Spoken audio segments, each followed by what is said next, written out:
हमारे यहाँ भूल पड़ रही है कि ये मेरा है, या कार मेरी है, कोठी मेरी है, बेटा मेरा है, बेटी मेरी है। जिसमें आपकी यह भूल हटेगी तब आपकी भक्ति फलेगी कि ना बेटा आपका है, ना बेटी आपकी है, ना यह कार आपकी है, ना कोठी आपकी है। अब आपके बच्चे नहीं हैं, ये परमात्मा के बच्चे हैं। आप परमात्मा के नौकर हो और परमात्मा ने आपके पास ही अपने बच्चे भेज दिए, बेटा या बेटी। इनको आप अपना मान कर करते हो तो भूल भारी है आपके, लेकिन ये जीव के बस की भी नहीं। इस ज्ञान से धीरे धीरे और भक्ति से, इस एंटीबायोटिक औषधि खाने से, ये तत्व ज्ञान रूपी वचन सुनने से आपको बिल्कुल समझ में आ जाएगी कि सचमुच यहाँ अपना तो शरीर भी नहीं है। तो हमने इन बच्चों को जो आपको भगवान ने दिए हैं, इनके दास नौकर बनकर आपने इनकी परवरिश करनी है। भगवान से डर के इनकी सेवा करनी है, जैसे एक नौकरानी और एक नौकर मालिक के बच्चों की कितनी केयर टेक करता है। इस दास को इतिहास अब याद आते हैं, उदाहरण आते हैं जो संसार में घटे हुए हैं। भगवान ने जो हमें उदाहरण दिए हैं वो सत्य हैं। एक समय दास जब सर्विस करता था, ऑफिस में बैठा था और सामने गली थी, सड़क, और ऑफिस से 2 मकान छोड़कर लेफ्ट साइड में एक बहुत बड़े धनवान व्यक्ति का मकान था, कोठी थी। उसकी एक पुत्री थी, लड़की ज्यादा से ज्यादा 8-9 वर्ष की होगी। उसके लिए एक नौकरानी छोड़ रखी थी और उस लड़की का स्कूल वहां से ज्यादा 10 फरलांग होगा, यानी 2000 फुट मुश्किल से 5 एकड़ की दूरी पर। तो वो लड़की को नवाती धवाती, उसके सारे कपड़े चेंज करती और सारा उसको व्यवस्था रखती, खाना पीना दूध सब समय पर खिलाती।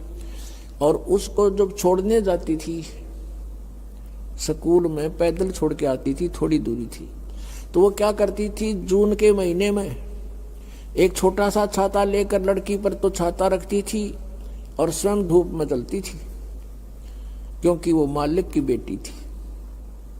और जब उसको नौकरी से निकाल दिया, उसने झांका भी नहीं उधर। और पहले वो उसको इतना प्यार देती थी, शायद माँ भी नहीं दे सकती। तो ऐसे ही हमने इनको मालिक के बच्चे जानकर, और हम सभी यहाँ कष्ट में है, दुखी हैं, एक दूसरे को समझकर, जैसे एक सास बहू है और सास बहू का कहते हैं कुत्ते बिल्ली वाला बैर हो जाता है। ऐसा क्यों है? बिना ज्ञान के गाटा जुड़ रहा है। और फिर कहते हैं जैसा दर्द आपने हो ऐसा जान बिराने। अब जैसे घर का मुखिया है, सास है, उसके अधीन पुत्र वधू है, अब उसके साथ दुर्व्यवहार करेगी तो उसकी आत्मा रोएगी, बोल सकती नहीं। तो वो आत्मा की जो पुकार है वह भगवान के दरबार में डिपॉजिट होती है और उसका प्रतिफल बहुत भयंकर होता है। फिर क्या होता है कि कई जगह ऐसा है कि पुत्र वधू इतनी हैवी है सास पर, उसको तंग करती है, तो उस समय युज्ञान याद रखना चाहिए कि हम इस काल ने ऐसी व्यवस्था में जोड़ रखे हैं, क्योंकि यहाँ व्यवस्था ऐसी है। अब जवान बच्चे का और बुढ़े का कभी भी मेल नहीं मिले, ना मन मिले, ना व्यवहार मिले, ना विचार मिले, और फिर रहना इकट्ठा, सास और बहू ने इकट्ठा रहना और कति विचार नहीं मिले, यह गारंटीड बात है। और इसलिए झगड़ा रहेगा, यह भी रहेगा, लेकिन इसका समाधान इस ज्ञान से होगा। देखो, कोई भी घर में हानि करके प्रसन्न नहीं हुआ करता, कोई भी नुकसान करके राजी नहीं, लेकिन हो जाता है। और फिर उसके ऊपर एक दूसरे के साथ खींचातानी करे, तूने ऐसा कर दिया, तू ऐसा करता है, ये करता है। को बालक है, उसने प्यार से समझा दे, लेकिन नुकसान जो होना है आपके भाग्य में पूर्व निर्धारित है, वो होके ही रहेगा। और वो नुकसान तो हो लिया और फिर वो झगड़ा बाकी रह गया, बेमतलब की टेंशन। जब आप परमात्मा की शरण में आ जाओगे, ये हानि भी नहीं होगी आपके, सत्कर मान लेना। और इस ज्ञान से जब ये मन बकवाद करेगा, इस ज्ञान रूपी लगाम से ये रुकेगा, एक सास बहू थी, बुढ़िया बहुत लड़ा करती अपनी पुत्र वधू के साथ, इकलौता पुत्र था।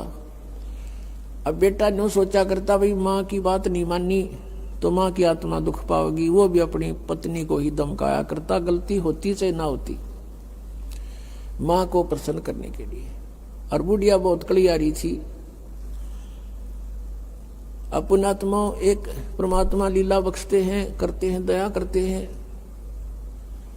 एक बहन सत्संग में जाया करती थी बुढ़िया माई, वो उनके घर चली गई, कुदरती परमात्मा भेजते हैं। और वह बुढ़िया लाग रही कति श्लोक सुनान अच्छी बुंडी कहना अपनी पुत्र वधू को, और वह बेचारी बोल रहा नहीं। अब बोलूंगी तो फिर सामने अपने बेटे दगड़वाएगी, तो वह बेचारी चुप रहने में अपनी खैर समझ रही थी। अब उस बहन जो सत्संग में जाती थी, परमात्मा परमेश्वर के विचार सुनती थी, उसने सोचा ही तो नरक हो रहा है इनका घर। उसने उस बुढ़िया को सहज सहज प्यार से कहा, बहन सत्संग में चलेगी? ना हम नहीं जाया कर सत्संग में, ये तो उलगी जाया कर ठाली, जिन्हें कोई काम कोई ना। हर बुढ़िया ने काम बहुत लड़ने का, और काम नहीं उसने, वो छूटे ना उसने फिर दूसरे तीसरे दिन फिर कहा कि आए एक बार मेरे साथ चल, कोई भी ना रही मेरे साथ चलन वाली, और मैं अकेली रहेगी, सत्संग में जाना है, जल्दी आ जावांगे। वह उसकी मुंह लागती सी थी। उस दिन वह बुढ़िया उसके साथ चलेगी। अब साथ चलेगी तो वह सत्संग सुना, सत्संग सुने तो पुण्यात्मा असर होया कर, ऐसी बात नहीं। जब तक हम कुएं के मेंढक बने रहेंगे, हम उसी क्रियाओं से लिप्त रहते हैं, वैसे ही विचार हमारे बने रहते हैं, और ज्यादा ही दुख और बुराइयां हमारे अंदर प्रवेश होती रहती है।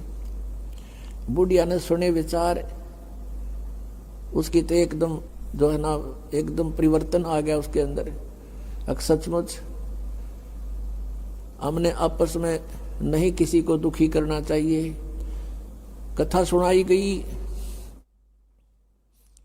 कि एक व्यक्ति था,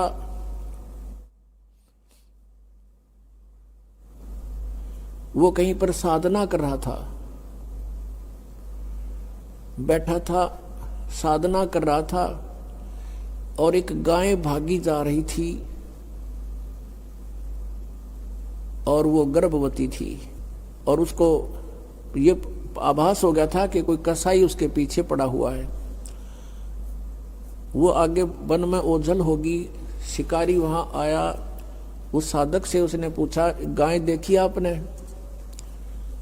कहते मुंह से नहीं बोला, उसने हाथ कर दिया ऐसे, किधर गई?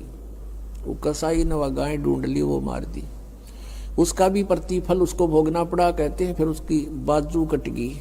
इतना भी हम सहयोग देते हैं किसी अन्य दुष्कर्म के अंदर, इतना भी हमें हानि होती है। जैसे हमने मना किया है बीड़ी शराब मांस तम्बाकू पीना नहीं है, और किसी को पीने में सहयोग भी नहीं देना, उठा के भी नहीं देना, उसमें भी हानि होगी। आपको मर्यादा सारी पालन करनी होगी। कहने का भाव ये है कि एक व्यक्ति था और उसकी पत्नी बहुत लड़ा करती, बहुत झगड़ा करती थी, बहुत बुरा बोलती थी। तो किसी ने, वो जो व्यक्ति था अगले जन्म में जिसकी बाजू कटी थी, वो साधना कर रहा था, साधना कर रहा था, कहीं पर अगले जन्म में भक्त बन गया। तो उसकी किसी ने आकर के अचानक पहले तो उससे पैसे पूछे, बाबा जी पैसे निकाल सारे। पैसे नहीं है भाई मेरे, तो उसकी बाजू काट दी। अब उसने सोचा भाई मैं भक्ति भी कर रहा हूं और यह आपत्ति मेरे पर कैसे आ गई। उसने सोचा भाई मैं इसका किसी से कारण पूछूं, मेरा कौन से जन्म का पाप था। किसी ने बता दिया भाई इस गांव के अंदर एक भक्त है और वो पीछे बीती हुई बता देता है, पिछली बता देता है, भविष्य की नहीं जानता। वो उसके घर पर गया तो उसने पता लगा कि वो घर से बाहर गया हुआ है। फिर भी उसने सोचा घर पे पता करता हूं। जब वो घर पे गया तो उसकी पत्नी से पूछा कि ऐसे ऐसे वो कहाँ है भक्त हुआ। उसकी पत्नी लगी गाली देने कि तेरे जैसा ढेड वो है, अंडा धक्के खांदा जिस तरह तू खावे है, पता नहीं के सुना दी। अब जिसका हाथ कटा हुआ था उसने सोची भाई मैं तो गलत आ गया, मेरे साथ मजाक कर दिया, दिखे ना भगता के घर में कैसी बात होया करे, इसी ने कमी होया करे। वो वापस चल पड़ा। रास्ते में किसी ने बता दिया कि तू जिसका घर पूछा था ये आ रहा वो व्यक्ति। उसने उसको सोचा ले चल आया है बाहर बात कर लेता हूं। राम रमी हुई, नमस्कार हुआ, कुशल मंगल पूछा। उस जिसका हाथ कटा हुआ था उसने पूछा कि भाई एक बात बता, क्या तू पीछे की जानता सारी? कहाँ जी दया है भगवान की। भाई पहला मेरी तो पाछा बताइए, पहला तू अपनी बताया, तेरे घर में इसी बूंदी कड़ी आ रही क्यों करा रही है? ऐसी बेहुदा बोली वाह न बोला यह भी बताऊं, पहला यह सुन ले तू। पिछले जन्म में मैं था काग, या थी गधी, और जब कुमार इसने छोड़ देता इसकी कमर टूटी हुई होती थी, मैं इसकी वो खाता था, टूटी हुई कमर से उन जख्मों से मांस खाता था। तो आज भाई ये अपना बदला ले रही है मेरे से, और ये इतने जख्म करेगी मेरा जितने मन न कर रखे हैं। तब उसने पूछा भी फिर मेरा हाथ क्यों कर कटा? मैं तो भगत आदमी, और यू कैसे जुल्म हुआ मेरे साथ? उसने बताया कि पिछले जन्म में भी तू भगत था और तूने एक गाय के कटने में सहयोग दे दिया, तूने न्यू हाथ कर दिया कि इधर गई, बोला नहीं तू ऐसे गई, इससे तेरा हाथ कटा। अब कहते हैं तुमने दरगाह का मैल नहीं देखा, धर्मराज के तिल तिल का लेखा। अब इस तरह कहते तुम एक दूसरे को सताओगे तो तुम्हें आगे फिर दंड भोगना पड़ेगा। वह बुढ़िया के बात समझ में आएगी, मैंने तो जुल्म कर दिया। उसके बाद अपनी पुत्र वधू को वो बिल्कुल शांत रहे, बोले ही नहीं फालतू। सत्संग में ये भी सुनाया गया कि जो कुछ हानि होनी है वह तो हो चुकी, और पाछा वो खाम खा महाभारत बनाने की कोई आवश्यकता ही नहीं। वो तो दूना दुख पैदा करने वाला वो वस्तु आवे नहीं वापस। एक दिन क्या हुआ, वो पुत्र वधू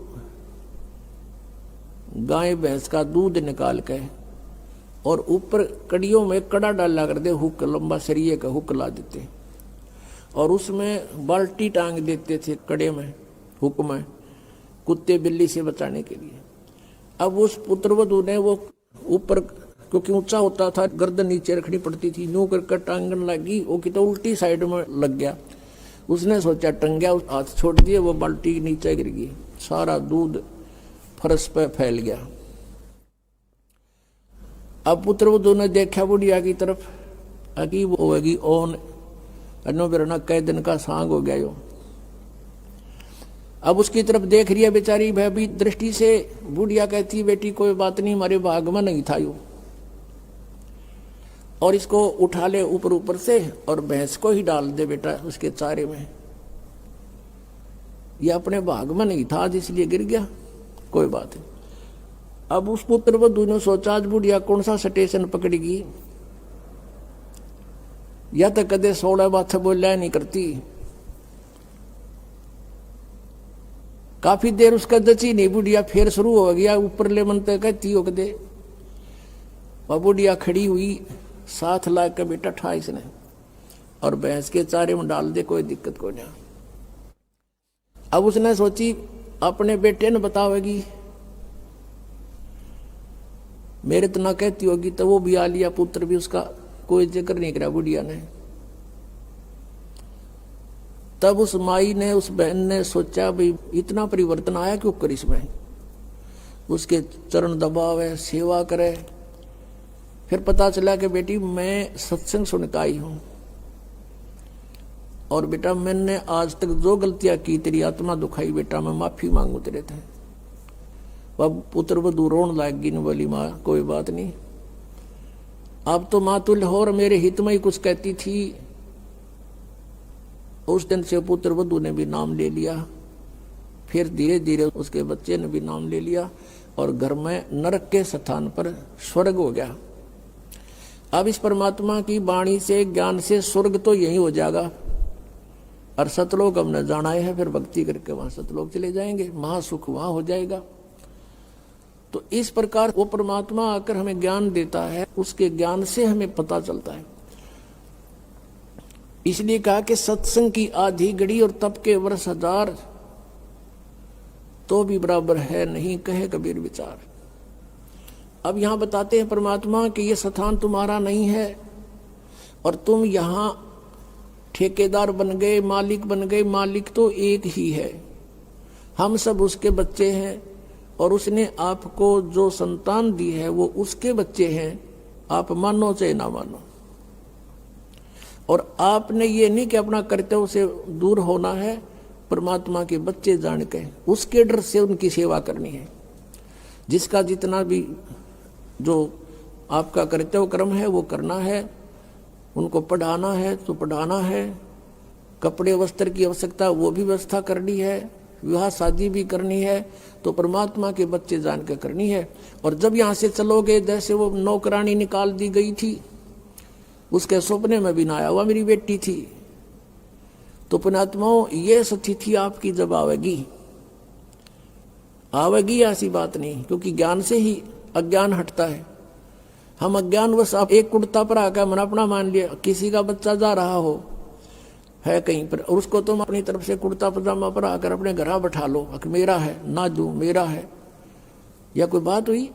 तो हमने इस जीव को एक कुर्ता परा दिया, बेटा और बेटी का, और अपना मान लिया अगना मेरे हैं, या कोई समझदारी की हमने।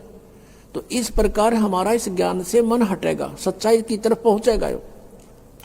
अभी तक तो हम देखा ज्ञानवश ही अपना मान लेते थे, शरीर अपनाए नहीं है तो हम दूसरे को अपना कैसे मान बैठे। तो क्या बताते हैं परमात्मा, आगे गए ना बावड़े ये रहते भी सब जहां, बिन साहेब की बंदगी कहीं ठोड़े ठिकाना ना। जो यहां से मृत्यु को प्राप्त होकर चले गए उन्हें ताक बताया नहीं, हम कहाँ गए, के बनी हमारे साथ।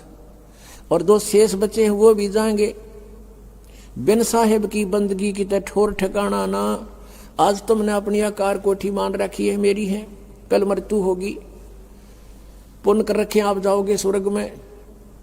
स्वर्ग का समय आपका निर्धारित होगा, वो पूरा होते ही वहां से कहेंगे चलो चलो नरक में। नरक का समय पूरा होता कहेंगे चलो चलो गधे की योनि में। गधे का समय पूरा होता मृत्यु होगी, मृत्यु होती चलो फिर कुत्ते की योनि में। कुत्ते की योनि भोगी फिर चलो मनुष्य की योनि में। मनुष्य की योनि में ये आप देख रहे हो क्या करते हो, ये करते खत्म होते फिर चलो नरक में। तो ये चलो चलो सतलोक में मिटेगी। और उसके मिटाने का प्रोसीजर अब हमें पता लग गया। अब इस चलो चलो के नाश करने का, समाप्त करने का हमें पता लग गया, वह विधि का पता लग गया। परमात्मा ने क्या बताया है, जग सारा रोगिया रे, जिन सतगुरु वैद न जाण्या। जग सारा रोगिया रे, जग सारा रोगिया रे, जिन सतगुरु वैद न जाण्या। जग